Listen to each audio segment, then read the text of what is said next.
Muy buenos días, gracias por la invitación. Muchas gracias. También se encuentra con nosotros y agradecemos su presencia al doctor Jaime Tamayo, profesor investigador de la Universidad de Guadalajara, especialista en movimientos sociales. Profesor, bienvenido. Gracias por tomar la comunicación con este espacio. Muchas gracias por la invitación. Pues muchas gracias a ambos. Me gustaría iniciar que nos comentaran cómo se llega a esta situación, los antecedentes de este conflicto. Efectivamente, la invasión de Rusia a Ucrania inició el 24 de febrero del 2022. Sin embargo, pues la guerra no estalló ese día. Es un conflicto que viene gestándose de años atrás. ¿Cómo llegan a esta situación países que compartieron siglos de historia? De hecho, pues Kiev fue capital de Rusia. ¿Cómo se llega a este momento? No sé quién gusta iniciar con esto. Pues, bueno, si gustas, inicio.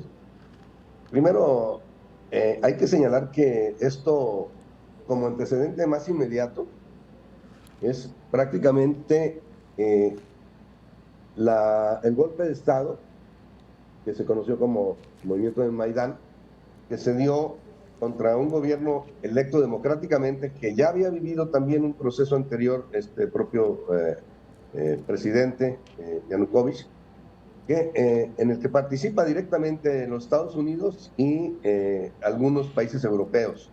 Incluso la que hoy es subsecretaria, perdón, de Estado, ya lo era en aquella ocasión también, que es Victoria Nuland, y estuvo presente en lo que generaron como una revolución aparentemente pacífica de colores, como les llaman, pero que terminó con mucha violencia, derrocando a un gobierno electo democráticamente y con un fuerte apoyo de grupos nazis, no neonazis, sino que se enraizaban directamente en la vieja tradición nazi ucraniana, y esto se desencadenó la prohibición prácticamente de la utilización del idioma ruso en un país en el que buena parte de la población habla ruso, la gran mayoría habla ruso, pero además hay un segmento importante en el sureste de rusoparlantes, cuyo idioma materno es el ruso, y que se veían afectados. Ellos empezaron rápidamente a desconocer estas políticas antirrusas, plantearon un modelo federal, pero los grupos nazis empezaron a atacar a los rusoparlantes, incendiaron incluso un edificio en el que murieron alrededor de 50 personas rusoparlantes en Odessa, y esto generó, por un lado, que Crimea decidiera separarse de Ucrania y adherirse a Rusia, y a su vez eh, los estados o las oblas, como se les denomina ya, para nosotros serían los estados, de Lugansk y de Donetsk, decidieron primero plantear este modelo federalista y después definitivamente separarse. Y al plantear esto, el gobierno ucraniano, sin ninguna consideración más, atacó con el ejército y con los grupos paramilitares que luego ya fueron incorporados de pleno al ejército ucraniano, a los habitantes del Donbass. Propiamente podríamos decir que la guerra tenía ya 8 años. Produjo alrededor de 15,000 muertos, casi todos ellos civiles, por supuesto del lado de los rusoparlantes, y en estas condiciones, pues, la guerra empezó desde entonces. Y el otro elemento es el cerco que se venía dando contra Rusia, que después de la caída de la Unión Soviética, que habiéndose comprometido a no extenderse al este, se fueron, primero destruyeron prácticamente un país que todavía pretendía mantenerse con ciertos elementos de independencia dentro de Europa, que era Yugoslavia.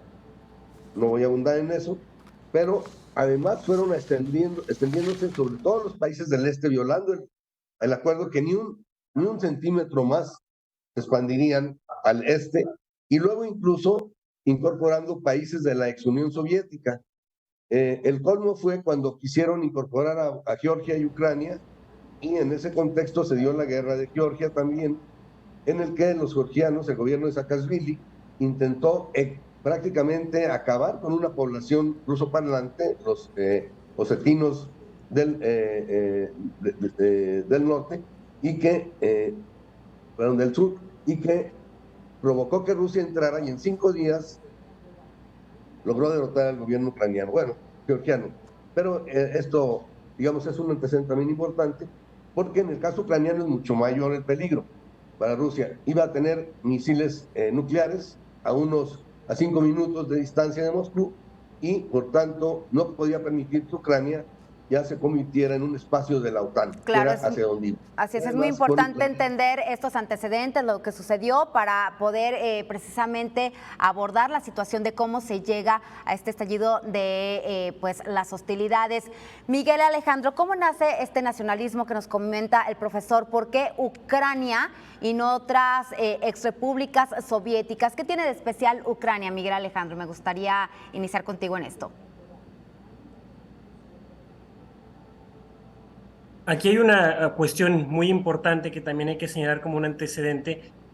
Cuando Ucrania era parte de la Unión Soviética, cuando Nikita Khrushchev llega al liderazgo de la Unión Soviética, decide separar, digamos, a Ucrania como una entidad autónoma dentro de la Unión Soviética, y esto es lo que sienta las bases para que después Ucrania tenga su independencia como un estado soberano tras la disolución de la Unión Soviética. Además de todo, se firmaron compromisos importantes en los que no nada más una participación de Ucrania y de Rusia, sino también de las principales potencias occidentales, Estados Unidos y el Reino Unido, donde había un compromiso en el que se iba a respetar esta autonomía y esta independencia de Ucrania, a cambio de que las armas nucleares que estaban en territorio ucraniano fueran devueltas a Rusia. Entonces, desde finales de la Guerra Fría empieza a gestarse esta nueva identidad de Ucrania ya como un estado independiente, como un estado soberano, que a lo largo de estas últimas 3 décadas se ha ido desarrollando. Y sin duda alguna, los antecedentes que ya mencionaba el doctor Jaime Tamayo son importantes también para entender cómo se ha ido construyendo esta identidad de Ucrania en oposición a Rusia. Es un nacionalismo ucraniano que se construye a partir de esta idea de Rusia como ese país no enemigo en un principio, pero sí como un país con el que había que tener cierta distancia. Claro que a raíz de el movimiento del Euromaidán y por supuesto a raíz del conflicto que inicia a finales del año 2013 con la deposición del presidente Víctor Yanukovych y su posterior exilio a Rusia, y claro, después la anexión de Crimea a Rusia, se empieza a convertir en una identidad ucraniana, un nacionalismo ucraniano antirruso, lo cual, por supuesto, se manifiesta en estas tensiones y en esta escalada que llega al uso de la fuerza en la región del Donbass, en Donetsk y en Lugansk, y por supuesto en lo que ahora vemos como este conflicto que justo cumple un año. Perfecto. ¿Por qué en ese 2014, profesor, no está ya esta guerra? ¿Qué fue lo que pasó con los famosos acuerdos de Minsk, que pues ahora dicen que jamás se cumplieron y que simplemente era una manera de organizar a Ucrania, de preparar a Ucrania para esta guerra? ¿Es cierto eso? ¿Qué nos puede decir al respecto? Bueno, aquí hay que señalar que había un sector en Rusia, o había una amplia gama, digamos, de fuerzas políticas que exigían que Rusia entrara a defender a los rusoparlantes, que además muchos de ellos tenían nacionalidad rusa. Esta parte nunca perteneció a Ucrania históricamente. De hecho, Ucrania es medio un invento. Mucho tiempo fue parte de un ducado, después fue parte del Imperio Austrohúngaro, etcétera. La parte occidental y la parte oriental pues formó parte de Rusia más o menos siempre. Propiamente Ucrania aparece después de la Revolución Rusa por ahí, pero en realidad su propuesta nacional pues es muy reciente y por eso sus padres fundadores son los nazis que se aliaron con Hitler, ¿no? Y los tienen ahora como héroes. El más significativo es Stepan Bandera, pero hay otros más. Entonces, en este sentido, Rusia el gobierno ruso pensó que se podría llegar a un acuerdo pacífico. No aceptó el planteamiento de los habitantes del Donbass de integrarse a Rusia, como había sido el caso de Crimea, ni siquiera reconoció a las repúblicas, como había sido el caso de Abjasia y de Osetia, en el caso georgiano, porque pensó que se podía llegar a un acuerdo, buscó todavía un acuerdo pacífico. De ahí vinieron esta fórmula conocida como el cuarteto de Minsk, en el que en Belarus se juntaron alemanes, o el gobierno alemán, el gobierno francés, con los rusos y de alguna manera la representación del Donbass, para llegar a un acuerdo que pudiera ser aceptable por las dos partes. Rusia todavía consideraba la posibilidad de una federación que reconociera los derechos de los rusoparlantes. Bueno, todo eso resultó que ahora lo reconoce Merkel y ya lo reconoció también Hollande, que fueron los actores principales por parte de Francia y de Alemania, de que todo fue una farsa de estos países para rearmar o armar todavía mucho más a Ucrania. Ya desde la primera revolución del naranja, como se conoció la primera vez que tumbaron a Yanukovych, había intervenido la OTAN de manera directa para buscar jalar hacia la Unión Europea y hacia la Alianza Militar Atlántica a Ucrania, y habían entrenado a tropas ucranianas y habían entregado una importante cantidad de armamento, pero no tal como para considerar que pudiera hacer frente a Rusia.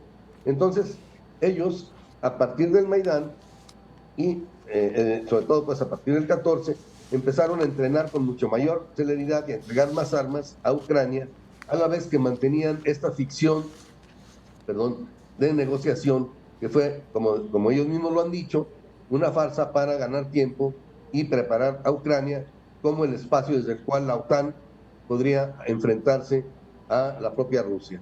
Es decir, esta es una guerra en que los ucranianos ponen los muertos, la OTAN pone los intereses y las armas, y bueno, pues Rusia lo que hace es defenderse de una situación en la que en el fondo hay un discurso, incluso por ahí ya muy socorrido, que lo que se buscaría sería desmantelar a Rusia, balcanizarla, lo mismo que se hizo con Yugoslavia.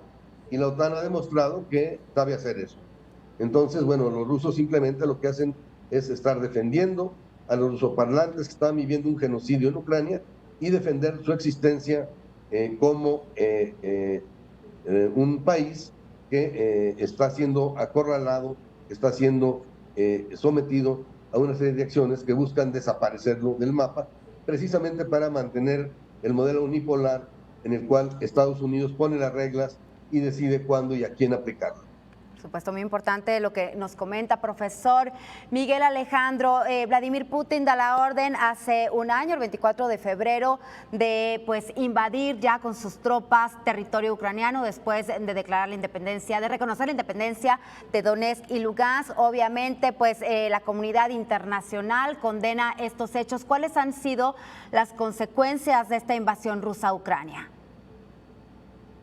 Las consecuencias las podemos ver en bastantes dimensiones. Primero que nada, las consecuencias para Ucrania obviamente han sido la pérdida del control de ciertas áreas importantes de su territorio, especialmente en el área de Donetsk y Lugansk, pero también otras áreas en las que ha ido avanzando gradualmente Rusia desde hace un año.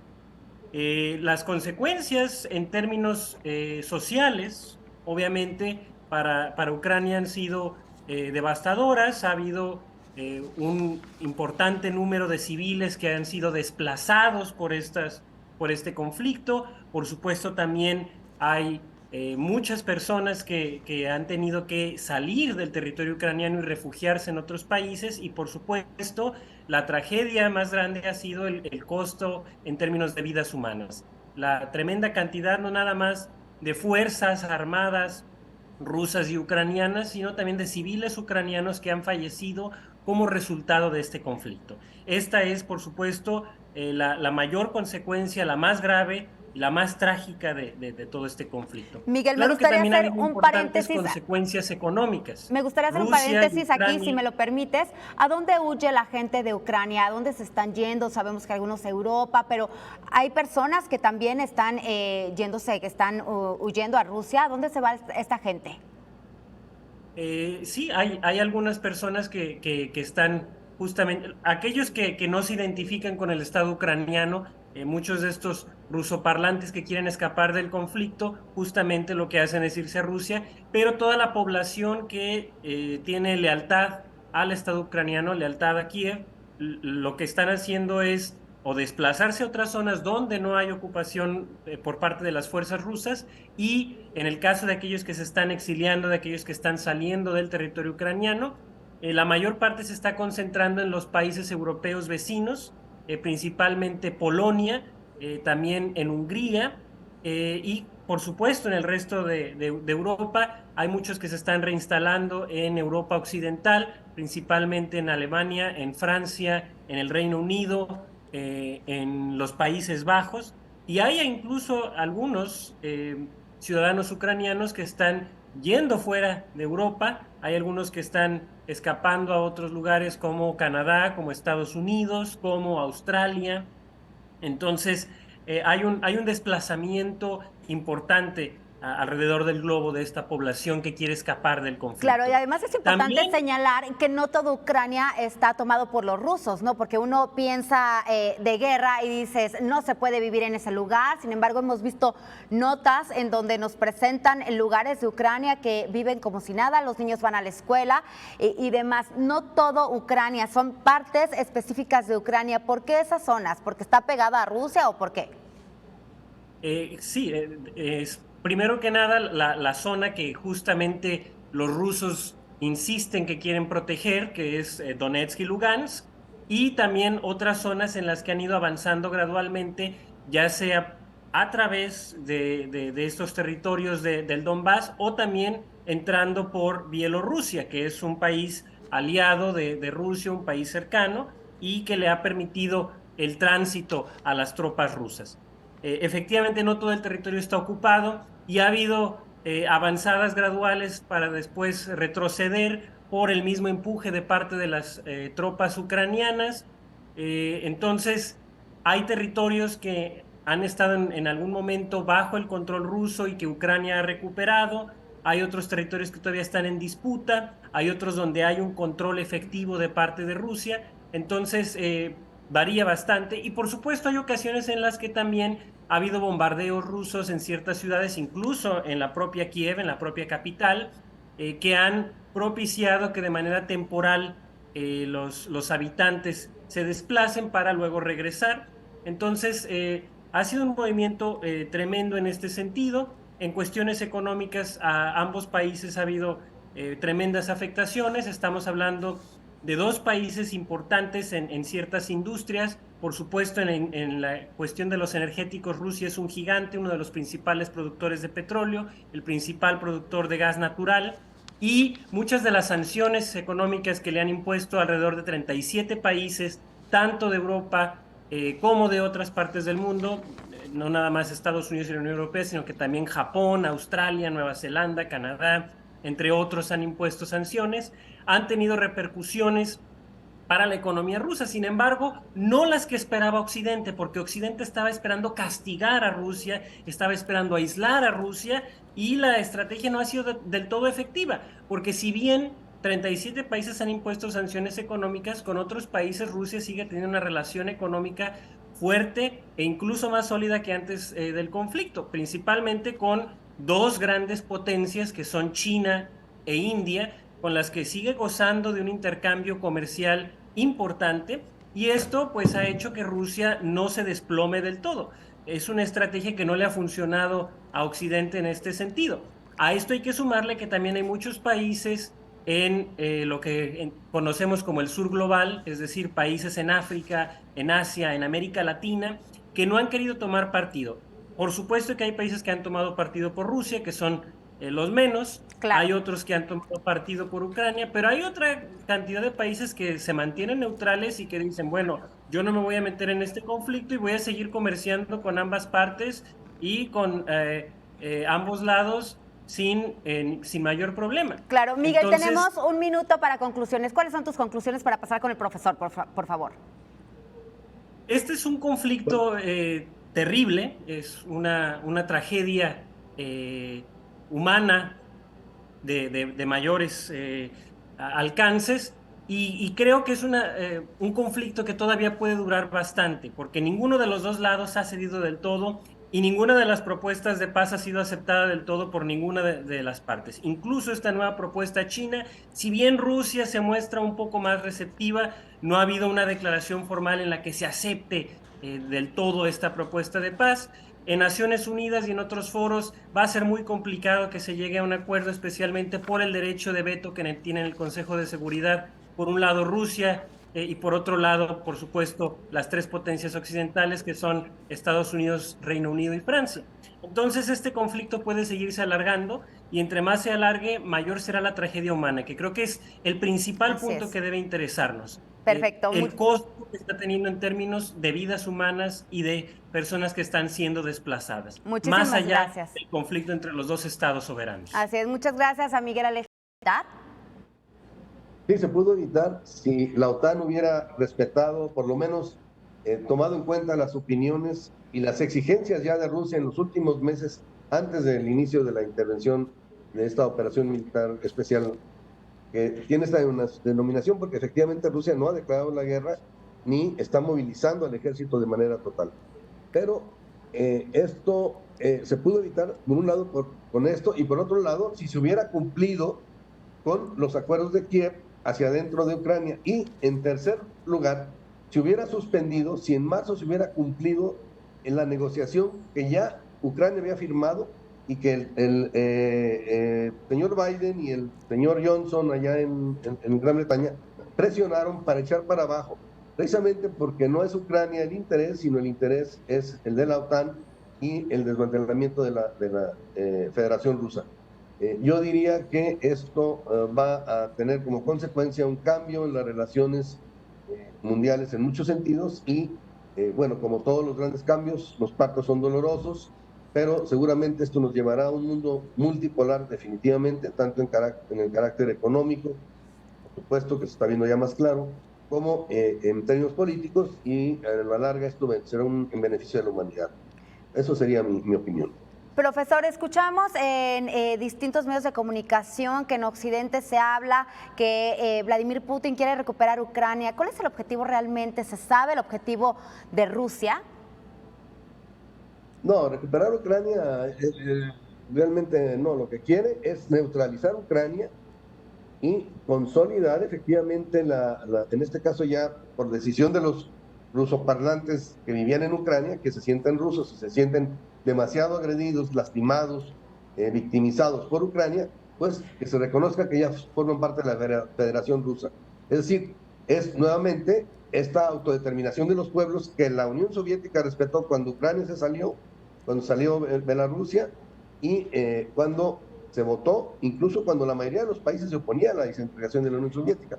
Bueno, en este caso, el este de Ucrania es un pueblo con una cultura diferente a los ucranianos del oeste, incluso en términos religiosos, culturales, políticos. Bueno, ellos deciden de manera libre adherirse a Rusia.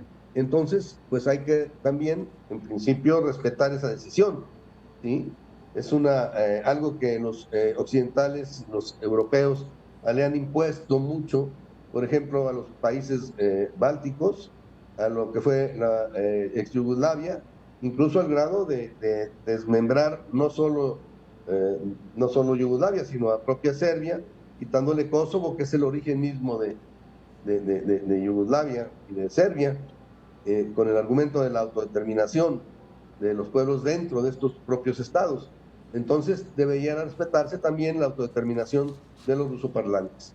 Perfecto. Yo pienso que eso es la clave para la paz. Pero por lo menos hubo un acuerdo inicial de paz que luego fue violentado por los propios ucranianos y que ya había sido firmado, no es solamente que hubiera sido hablado por los negociadores. El documento se entregó ya firmado y después se echó para abajo. Muchísimas gracias por su tiempo, profesor. Le mandamos un abrazo. Muchas gracias. Él es el profesor Jaime Tamayo.